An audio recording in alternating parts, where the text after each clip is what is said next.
Eu quero compartilhar com vocês nessa noite algo que Deus tem falado, tem ministrado comigo, né? Nós temos vivido tempos duros, de incertezas, mudanças econômicas, mudanças no trabalho. Eu já havia dito na última vez em que eu estive com vocês aqui ao vivo que eu creio e sei que Deus está fazendo algo novo, em especial sobre a vida da igreja. E nada na vida da igreja acontece sem um mover e um voltar para a oração. Porque a oração é aquilo que nos conecta em relacionamento com Deus. Então eu gostaria de dizer para você que esse tempo que você tem passado mais em casa é um tempo propício para você se dedicar à oração e estabelecer momentos e uma disciplina espiritual de oração para que você possa ouvir a voz do Pai e receber algo único da parte dele para a sua vida. E pensando nisso, eu queria refletir com vocês um pouco sobre a vida da igreja primitiva e as primeiras manifestações do Espírito Santo dentro daquela igreja e que podem, queridos, hoje nos consolar, nos edificar e também nos mover a desejar a mesma manifestação que foi com aquela comunidade e que eu creio que é o desejo de Deus de tempos em tempos de se manifestar desta maneira no nosso meio e na nossa comunidade. Então eu quero convidar você para ler o livro de Atos, no capítulo 4, e nós vamos ler os versos de 23 até o verso 31. Atos, capítulo 4, os versos de 23 a 31. E assim diz a palavra do Senhor. Uma vez soltos, procuraram os irmãos e lhes contaram quantas coisas lhe haviam dito os principais sacerdotes e os anciãos. Ouvindo isto, unânimes levantaram a voz a Deus e disseram: Tu, soberano Senhor, que fizeste o céu, a terra, o mar e tudo o que neles há, que disseste por intermédio do Espírito Santo, por boca de Davi, nosso pai, teu servo, por que se enfurecem os gentios e os povos imaginaram coisas vãs?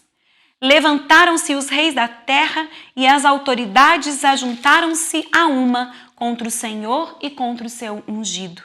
Porque verdadeiramente se ajuntaram nesta cidade contra o teu santo servo Jesus, ao qual ungiste Herodes e Pôncio Pilatos com gentios e gente de Israel, para fazerem tudo o que a tua mão e o teu propósito predeterminaram.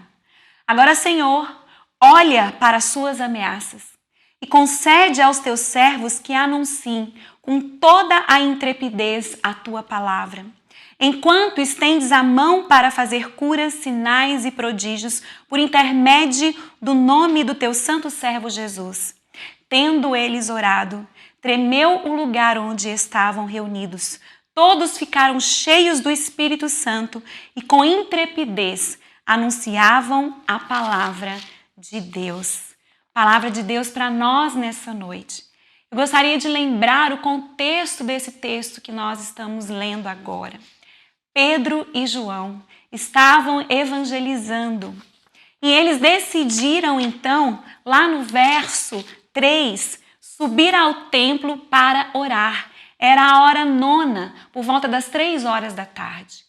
E quando eles então estão indo em direção ao templo e logo na porta do templo tem ali um homem coxo de nascença. E nós temos então aquele famoso momento em que Pedro olha para aquele homem e diz: olha, eu não tenho ouro, eu não tenho prata, mas o que eu tenho eu te dou, levanta e anda em nome de Jesus. Pedro dá uma ordem. E isso causa um impacto porque aquele homem era coxo de nascença. E é o que tudo indica, fazia 40 anos que ele estava ali naquele lugar. E algo então sobrenatural acontece. E chama a atenção das multidões, chama a atenção das pessoas que estavam naquele lugar. E em especial chama a atenção dos religiosos. Pedro então, juntamente com João, não perdem a oportunidade. E claro que eles começam a falar de Jesus. E esse anoda os religiosos. no capítulo 4, no verso 1, nós vemos que Pedro e João ainda falavam quando sobrevieram os sacerdotes, o capitão do templo, os saduceus, porque eles estavam ressentidos com Pedro e João por eles ensinarem ao povo e anunciarem a Jesus. E o que acontece então com Pedro e com João? Eles são presos, eles são lançados no cárcere. E neste lugar de cárcere, queridos, eles têm ali um tempo diante daquelas autoridades e insistem então em manifestar a palavra e o evangelho de Jesus. E se você acompanhar aí com a Bíblia aberta no capítulo 4, você vai ver lá no versículo 3 do capítulo 4 que essas autoridades judaicas se surpreendem com Pedro e com João pela intrepidez com a qual eles falavam e por eles serem homens iletrados e incultos, como diz o verso 13. Queridos, eu quero destacar aqui o impacto que Pedro e João tiveram na sociedade, por onde eles andaram após o recebimento do Espírito Santo. Porém, queridos, o fato deles terem recebido esse Espírito e deles estarem anunciando com intrepidez foi o que os levou também a um momento de uma circunstância adversa. Um momento difícil, porque eles foram presos. E logo pela manhã, porque eles foram presos de noite, logo pela manhã eles são interpelados ali pelas autoridades, que não puderam ficar com eles presos, porque a multidão e o clamor das pessoas ao redor deles era grande. Mas eles dão uma ordem que está ali no verso 18, né, do capítulo 4, dizendo assim: olha, vocês estão proibidos de falar de Jesus. Não falem absolutamente nada mais sobre Jesus. E aí é que acontece então o texto que eu estou compartilhando com vocês. Quando eles são soltos, aí no verso 23, uma vez soltos, eles procuram os irmãos daquela comunidade, procuram a igreja que já estava ali nascendo com a ação do Espírito Santo de Deus e contam que eles haviam sido proibidos de falar de Jesus. E eu quero dizer para vocês que nós estamos vivendo tempos adversos, tempos onde algumas coisas nos foram cerceadas. Estamos cerceados de ir e vir, estamos muitas vezes cerceados de estar com os nossos familiares, estamos cerceados de trabalhar, muitos de trabalhar, e essa adversidade, ela pode gerar em nós medo, incerteza, insegurança.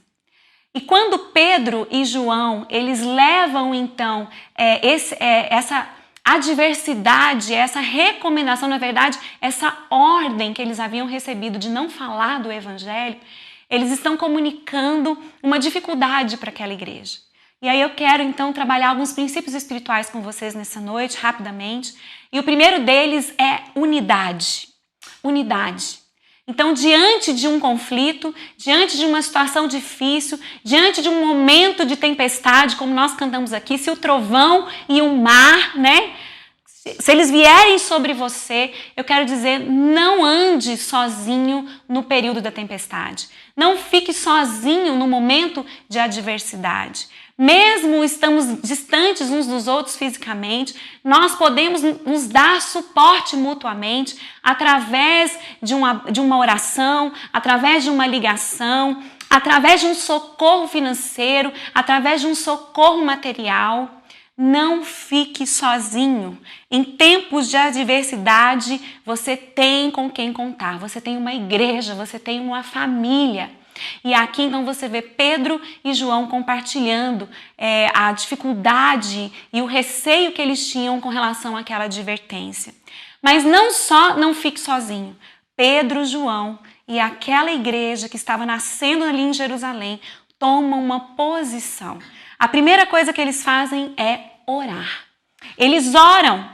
Ouvindo isso, verso 24, ouvindo isso, unânimes, levantaram a voz a Deus. Eu fico tentando me colocar nesse cenário e como eu tenho assim, um viés meio pentecostal, eu imagino que aquelas pessoas não oraram silenciosamente, mas elas começaram a orar fervorosamente juntas, falando juntas, no mover ali do Espírito, clamando ao Senhor que se manifestasse. Mas tem um detalhe dessa oração, porque o primeiro ato da oração foi lembrar para eles mesmos quem era o Deus a quem eles estavam pedindo socorro. E o texto diz assim: Tu, soberano Senhor, que fizeste o céu, a terra, o mar e tudo o que neles há. O que eu quero dizer para você nessa noite é que não há nada que esteja fora do controle e da soberania de Deus. Deus é o Criador do céu, da terra, do mar. Porventura, Deus também não estaria ciente das lutas que temos passado financeiras? Porventura, Deus também não saberia das enfermidades com as quais nós temos lutado? Porventura, Deus não estaria vendo o que está acontecendo nas nações, as mortes que têm ocorrido? O que eu quero dizer para você é que nós estamos seguros nas mãos de Deus. Por isso, nós podemos descansar mesmo em meio a uma adversidade. E a oração que nos lembra a grandeza e a majestade de Deus traz paz ao nosso coração. Então, todas as vezes que você for orar, lembre-se de para quem você está orando. É um Deus soberano, é Elohim, é Jeová, é aquele que criou todas as coisas. É aquele que trouxe a existência daquilo que não existia, que traz à existência o que não existe. Então Deus pode trazer no seu coração, na sua vida, uma paz que não existe, mesmo em meio a tempos adversos como nós temos passado. Uma outra coisa também, dentro desse cenário que os discípulos estavam vivendo, é que eles se lembraram das promessas. Então eu quero lembrar os princípios. Primeira coisa, não fique sozinho. Segunda coisa, ore. Terceira coisa, ore lembrando ao Deus a quem você tem orado. Ore lembrando quem é esse Deus que você tem pedido. Quarta coisa, aquele povo lembra que os propósitos predeterminados de Deus se cumpriram. O verso 27 e o verso 28, se você está aí com a sua Bíblia, diz assim: porque verdadeiramente se ajuntaram nesta cidade contra o teu santo servo Jesus, ao qual ungiste, Herodes e Pôncio Pilatos, com gentios e gente de Israel, para fazerem tudo o que a tua mão e o teu propósito pré-determinaram. Eu quero dar um testemunho para vocês breve. Semana passada eu não estava muito bem. Eu estava meio, literalmente, depressiva por conta de ficar muito tempo dentro de casa. As pessoas que me conhecem sabem que eu nasci para estar em contato com pessoas, abraçar pessoas, tomar café com pessoas. E juntou com o meu período aí hormonal, né, daquelas regras das mulheres que nós sabemos, e eu fiquei muito abatida. E eu cheguei para o Tiago, que é o meu esposo, né, pastor também, eu disse para ele, falei, olha, eu não estou bem, eu não nasci para isso, eu não nasci para ficar trancada dentro de casa. Só que eu me lembrei de que eu tenho um pai, eu tenho um Deus de amor que me socorre. E na segunda-feira, então, já no finzinho do dia, eu cheguei para o Tiago e falei assim, olha, eu vou para o quarto, eu preciso orar. Peguei a minha almofada, fechei a porta do meu quarto e ali eu comecei a me derramar na presença do Senhor, dizendo, Deus, eu não sei para as outras pessoas, mas para mim está muito difícil. Para mim está muito difícil ficar dentro de casa. E não se trata de ficar com os meus filhos, viu, queridos? Não é isso. Com os meus filhos tem sido muito bom. Tem sido um tempo precioso de desenhar, de pintar, de brincar, de fazer coisas novas com as crianças. Não é isso. O que está sendo difícil é eu não poder abraçar os irmãos, as irmãs, é eu não poder ir e vir. E ali eu comecei a orar, queridos, e eu comecei a orar em línguas, e o Espírito Santo me visitou, me deu uma palavra. E quando você pensa assim, uma palavra que foi de consolo, não, foi uma palavra dura. Foi uma palavra em Isaías 59, no capítulo 2, que diz assim, as vossas iniquidades têm feito separação entre eu e você, entre mim e o meu povo. E eu disse, Senhor, o que está acontecendo então? Qual é a minha iniquidade? Qual é o meu pecado? O que eu preciso abandonar? E aí o Espírito Santo falou claramente comigo, Laura, eu tenho dado a oportunidade das pessoas em tempo de reclusão pararem de olhar ao entorno e olharem para si mesmas, porque eu quero fazer uma obra que começa de dentro para fora. De dentro para fora. Queridos, que coisa maravilhosa. Um Deus que me ama ao ponto de dizer para mim o que eu preciso corrigir, para que quando esse período passar, eu esteja limpa, eu esteja lavada, eu esteja preparada para um derramar do Espírito que já começou a acontecer sobre a igreja. Algumas pessoas têm dito que esse é um tempo de avivamento, que ao sairmos das nossas casas, voltarmos, o Espírito será derramado, haverá um tempo de colheita, e eu creio nisso. Mas o que eu quero dizer para você é que o Espírito Santo tem compartilhado comigo, é que isso já começou. É nas famílias, é quando você estiver almoçando com a sua família, com seu esposo, com seus filhos, é na sua casa. É na sua vida que o Espírito Santo quer lavar, que o Espírito Santo quer visitar. Para quê? Para fazer com que as promessas dele sobre a sua vida se cumpram. Eu estava me lembrando, então, enquanto eu estava orando, de algumas das palavras que Deus me deu. E uma das palavras que Deus me deu quando eu ainda era jovem, né? Não que eu não seja, mas bem mais jovem, lá com os meus 13 para 14 anos, de Jeremias 1:5, antes que eu te formasse no ventre materno, eu te conheci. E antes que saísses da madre, te consagrei e constituí profeta às nações. E o Senhor me lembrou que isso tem se cumprido, mas para que isso possa ser aperfeiçoado e eu atinja a plenitude da promessa, Ele precisa lavar, Ele precisa que o meu coração seja lavado e purificado. O que eu quero dizer para você é que tempos de adversidade são tempos de nós olharmos para dentro de nós. É um tempo da gente avaliar se tem coisas que nós precisamos abandonar.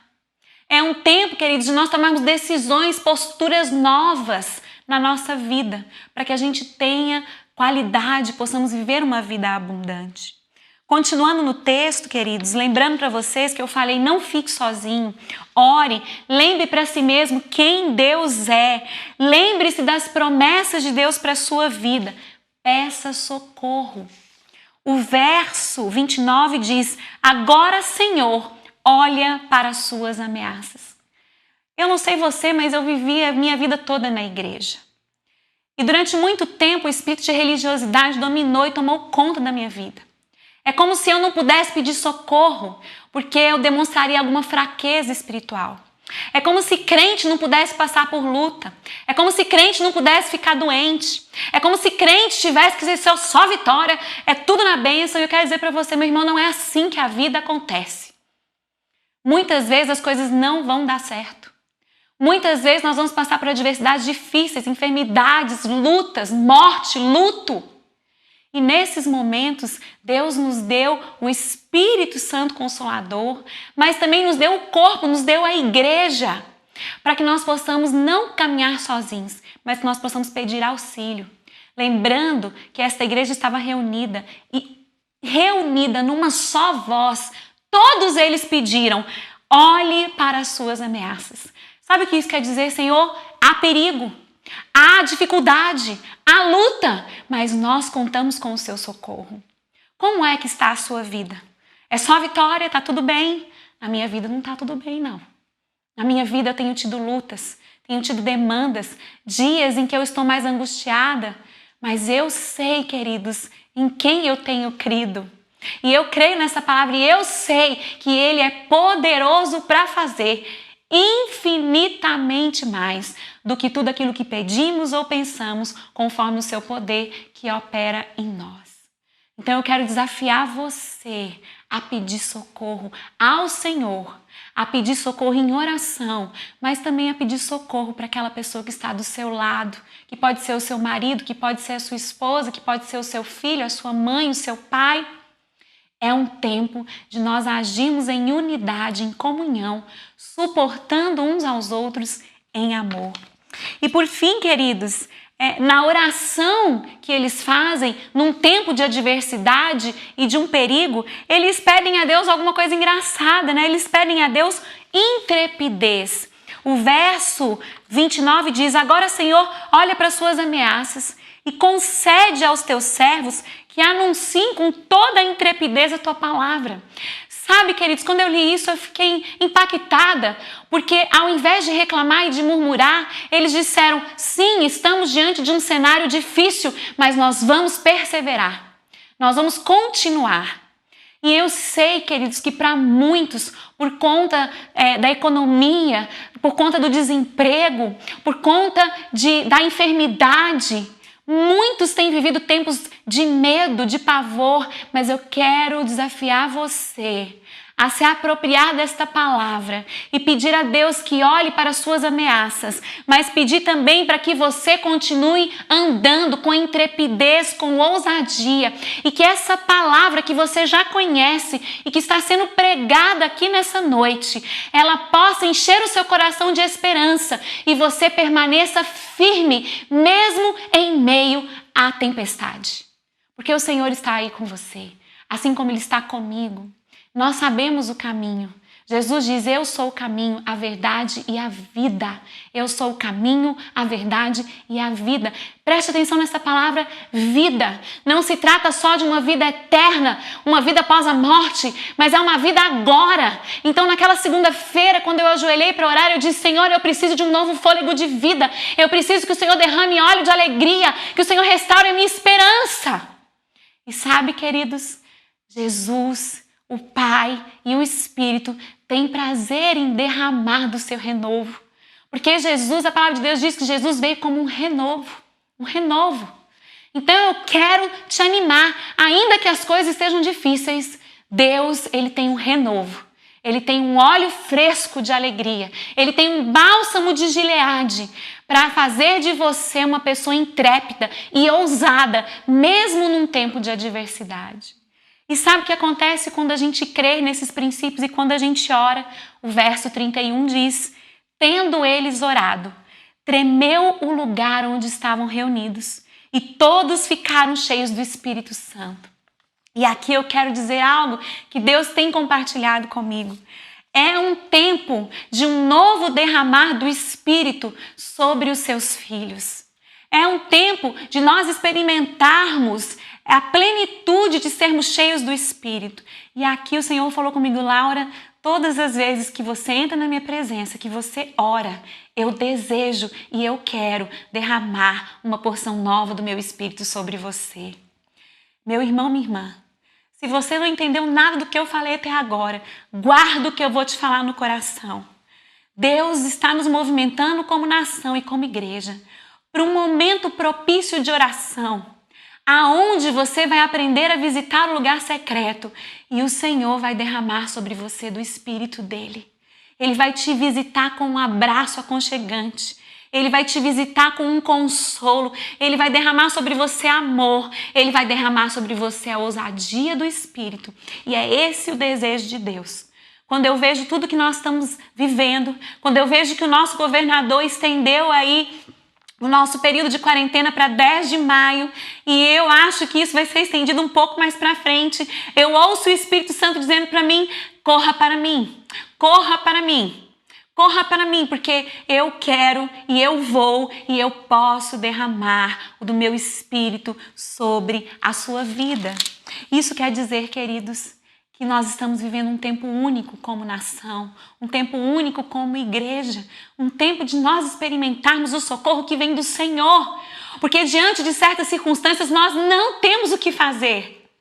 Mas aí nós podemos então, de fato, queridos, experimentar aquilo que nós cantamos tantas vezes na nossa igreja. Eu que fui criada na igreja, sempre cantei, é meu, somente meu, todo o trabalho, e o teu trabalho é descansar em mim. Nós temos tanta dificuldade em descansar. Eu quero dizer para você que Deus está movimentando a sua vida e a minha para um tempo de descanso.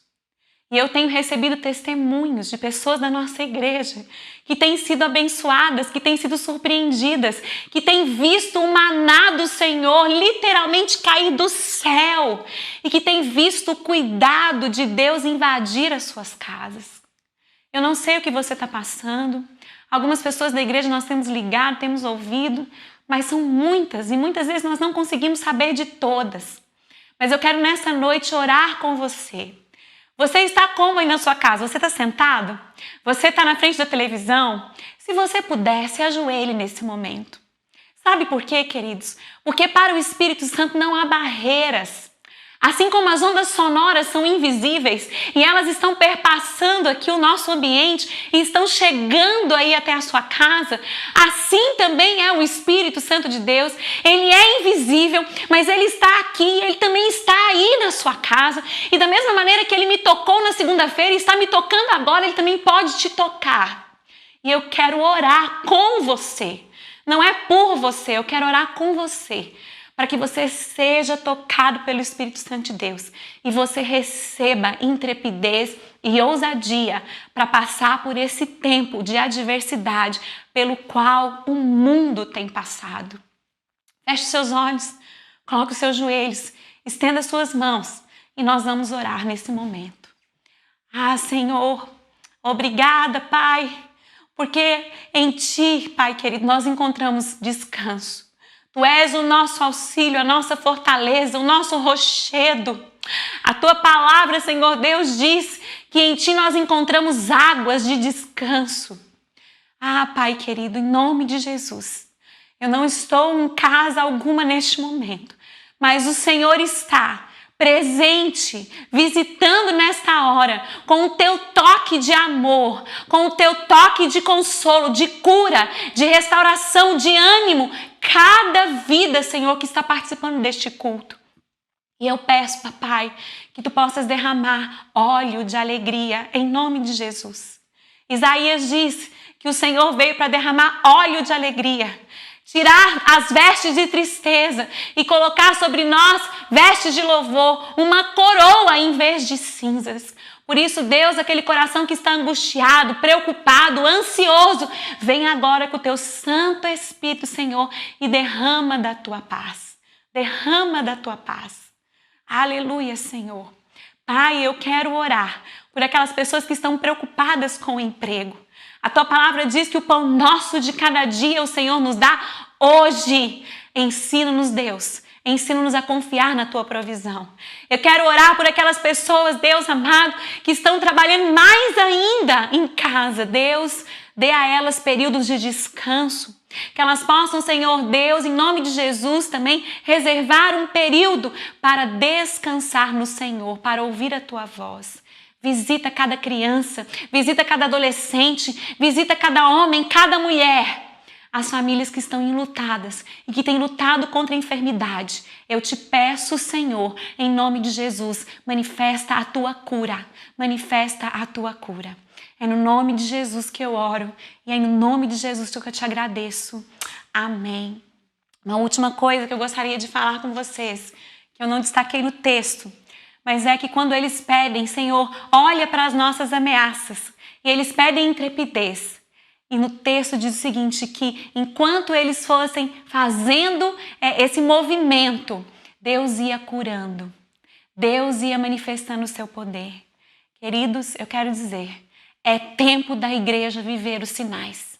É tempo da igreja se apropriar da cura, se apropriar da ousadia do Espírito, se apropriar dos milagres, se apropriar do sobrenatural. Deus deseja que nós sejamos uma igreja que vive o sobrenatural no natural.